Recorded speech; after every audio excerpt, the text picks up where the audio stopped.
welcome to Between Two Bookshelves. My name is Kayla, Boaz, and this is Dr. Clegg-Kraynok.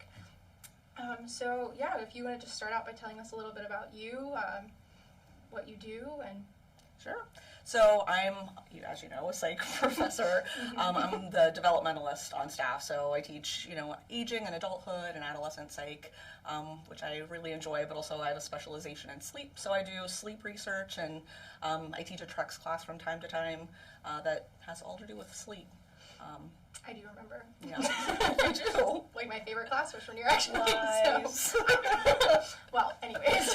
You're just flattering me. I know how this works. That's who I am. But anyways.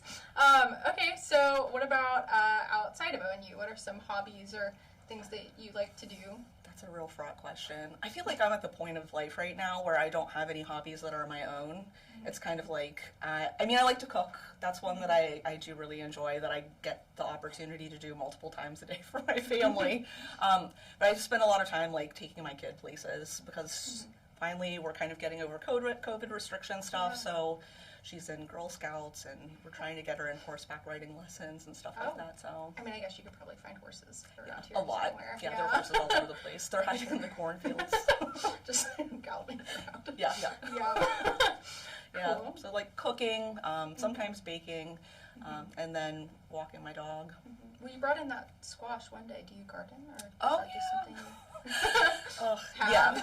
No, I do have a garden, and I really like gardening, and always in the spring when I'm putting stuff together, I get really, really ambitious. Oh. And so I always plant way too much squash, but this year has been particularly bad because I'm growing this Illinois squash, and it takes up a ton of room, but also it's not like normal size squash, so it'll grow 2 pounds overnight, and I'm at a panic point. I've given it to all the faculty members. I started giving it out in class to students, and I'm I'm becoming that person. People avoid me because I'm just leaving squash on my neighbors' porches. Yeah. Well, what's I don't know, now I'm kind of curious, what's your favorite thing to make with the squash? Right now, nothing, because I've eaten so much of it. We have it every meal. I hide it in food. That's a good thing to do, though, in pasta sauces and stuff. And everything. Yeah. I hid it in sloppy joes the other night. Wow. Because that kind of makes sense. Yeah. It does. It works. You just grate it, and they never know it's there. Yeah. That's a good way to sneak it in, for sure. That's true. Yeah. Okay, so what about when you were in college? What were you like as a student? I'm probably very annoying to my professors. I get that. Yeah. No, I think a lot of our students, I always liked to do really well. I wanted to be involved in stuff, but in the classroom, I was always the person who was I know the answer to that. And look, I might be wrong about this, but I kind of get that's the vibe that people who become professors have, because we love knowing things and we love sharing it with other people, right?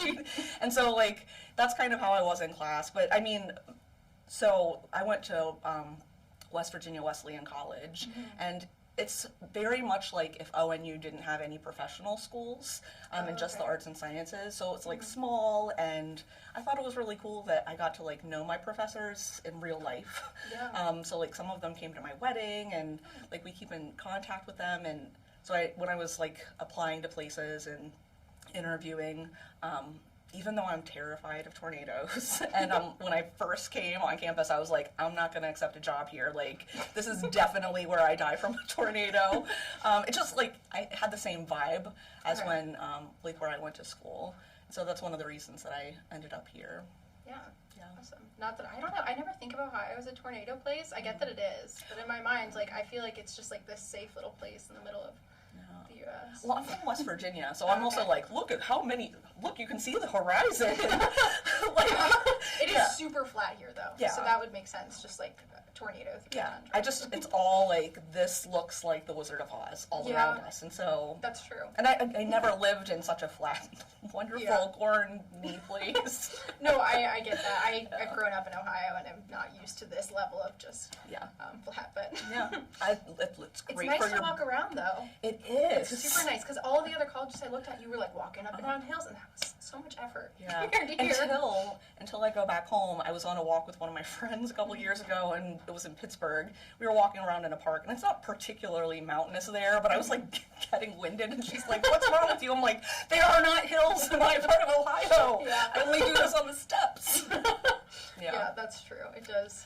Yeah. Yeah, it's flat. It's good for your brakes on your car, though, because you don't have to, like, ride the brakes down mountains. I didn't even Lasts think a lot about that. longer.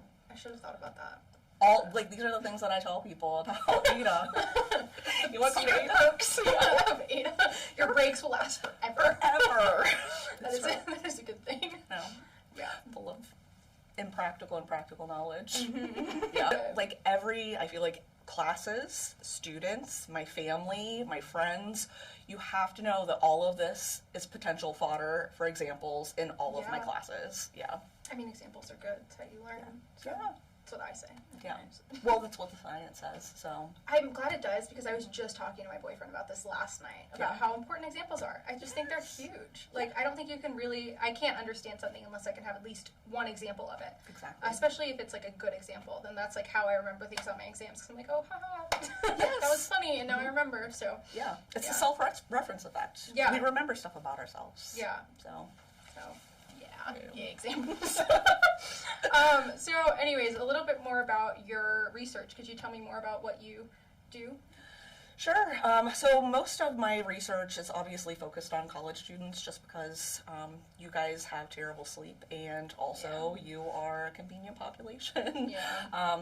So some of the stuff that I've done in the past is actually, there was a study that I did looking at one of my Trex classes. It wasn't the one that you were in.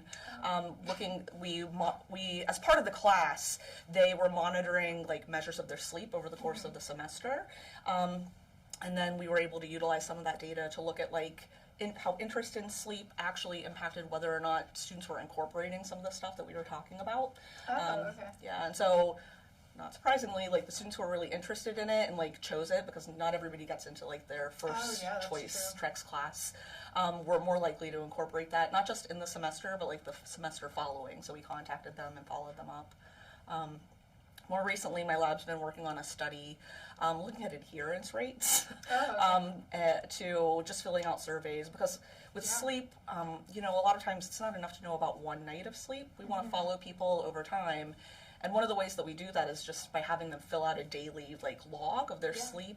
And in clinical settings, like when people are going into a sleep lab for a diagnosis, there's some anecdotal evidence that people sit in the parking lot or in the waiting room and fill out an entire like week or two of data, really? Which is obviously inaccurate. So so we've been working and we finished up data collection last spring on that study, looking at like adherence rates. And right now we're getting ready to start a study, hopefully in the spring, looking at bedtime and sleep time procrastination. Oh, okay. Yeah, so like just the things that we do to delay going to bed or actually going to sleep when we're in bed, because even though we all love sleep, look, TikTok's compelling. Yeah, definitely. No, I get that. I know a lot of friends that stay up late just on Instagram or Netflix or whatever. So one last question for you. Could you just tell me something that you like about working at ONU?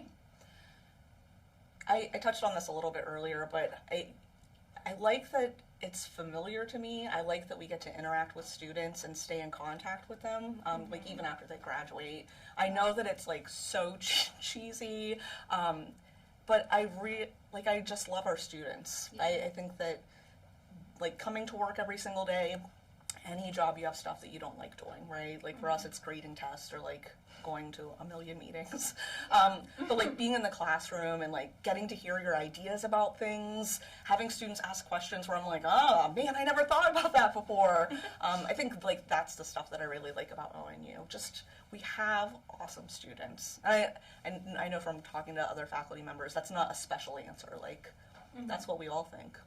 Yeah, that's awesome. No, I think it's really cool to be able to have those kind of relationships between professors and students, and I feel like I know everyone in the psych department, and being able to talk about all sorts of different things from psych to other things is just awesome.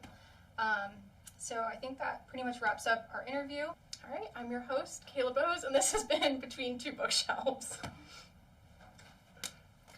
Perfect. That was perfect.